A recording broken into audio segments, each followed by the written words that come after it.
Salut les moufettes, comment ça va? Ah super, moi aussi.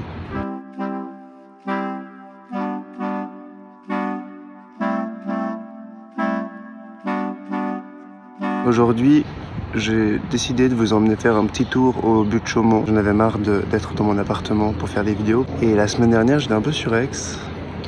La rentrée là, c'était un peu le chaos.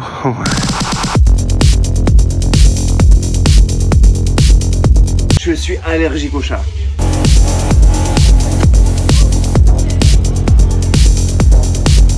Il y avait un gars qui marchait sur le trottoir en même temps que moi. Genre il était à littéralement 2 mètres de moi et il a disparu.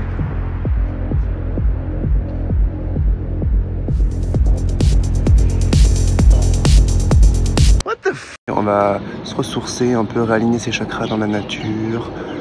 En plus il fait frais. Là, je suis dans la période où j'attends juste d'être en automne. J'ai envie d'être en automne et de manger des soupes.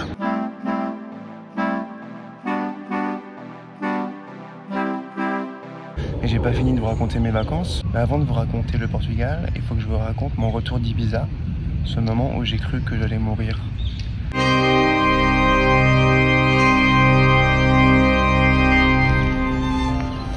C'était notre retour d'Ibiza.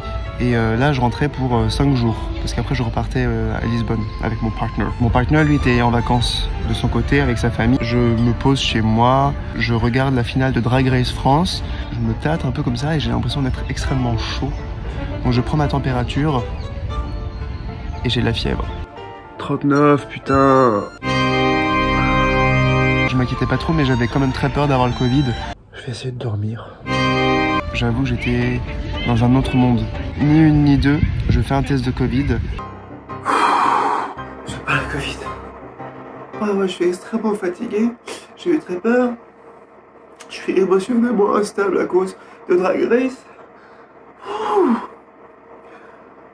Je suis content. J'ai vraiment de la chance, putain. Le Doliprane fait effet, la fièvre redescend. Bonne nuit, j'espère que la vôtre sera meilleure que la mienne. Bisous. Le lendemain, je me réveille, j'ai plus de Doliprane. Je trouvais aucun médecin disponible. Je me suis dit, ok, va aux urgences. Finalement, j'ai 39,9 de fièvre.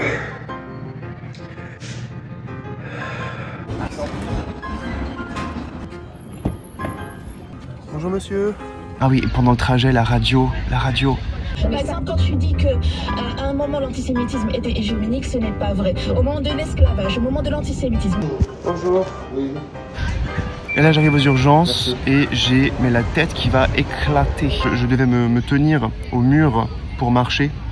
Parce qu'en fait je tanguais, j'avais la tête qui tournait, j'avais des vertiges, je voyais tout flou. Donc je me présente au guichet, j'explique que j'ai besoin de voir quelqu'un pour qu'il me dise ce que j'ai. D'accord, installez-vous, là, mes collègues vont arriver, donc je m'installe. Et comme en fait, j'avais beaucoup de fièvre et que ça me faisait peur, j'ai fait une fixette, c'est-à-dire que j'ai commencé à paniquer. Je me disais, putain, il faut absolument que j'ai un Doliprane parce que sinon je pense que je peux mourir. Alors que clairement pas, avec le recul, je trouve ça ridicule. Et là, je sens comme des picotements au bout des doigts et je sens mes côtes qui rentrent à l'intérieur de mon corps. Ah! Ça me rappelle les crises d'angoisse. Ça faisait très longtemps que j'en avais pas eu pour le coup. Je sens ma bouche aussi qui commence à se paralyser parce que quand je fais des crises d'angoisse, j'ai des picotements dans les doigts. Ce truc des côtes, ça chauffe de ouf ici. C'est comme plein d'étoiles un peu ici qui parcourent toute ma tête. J'ai mon corps qui se raidit et là les doigts qui se paralysent. Ma bouche se fige comme ça. Et que du coup j'ai du mal à articuler et j'ai vraiment la bouche qui est bloquée. Trop de personnes ne peuvent mourir d'une crise d'angoisse.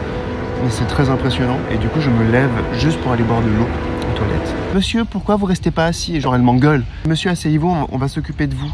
Je tremblais de tout mon corps, je pleurais, j'avais la morve dans le masque, j'étais tout paralysé des doigts, j'étais tout empoté. Au bout de 40 minutes, il y a une infirmière qui vient. Qu'est-ce qui se passe monsieur? Vous allez bien? Et je lui dis non, je suis en train de faire une crise d'angoisse. Je vais vous mettre en contact avec un docteur. On va aller dans la 2e salle d'attente. Donc j'arrive dans la salle d'attente, je me calme. Et là en fait il y a un gars qui pissait le sang du nez qui vient et qui met pas son masque. Tout le monde avait son masque. Ici de toute façon il faut crever pour qu'on soit pris en compte. Il fait que de faire des allers-retours entre le secrétariat, d'insulter les secrétaires, les infirmières. À un moment il a volontairement toussé sur quelqu'un qui lui a pas ouvert la porte. Et ça a duré, j'ai attendu 4 heures. Et là du coup un médecin arrive enfin. Conclusion, bilan général, il me dit que ça doit être les effets secondaires du vaccin. On a parlé d'un vaccin. Et là, je rentrais pour 5 jours. Et ce jour-là, je me fais vacciner contre la variole du singe. Ah oui, j'avais oublié de mettre cette information. Ça c'était pas très grave, hein. C'est juste que ça a été tellement extrême.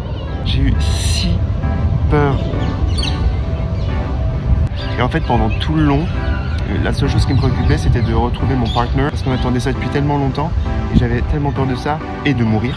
Mais du coup, tout s'est arrangé. J'ai pu le retrouver. La fièvre est partie. Et on a pu partir en vacances ensemble. Je vais pouvoir vous raconter la suite de cette aventure. Et c'est le voyage à Lisbonne.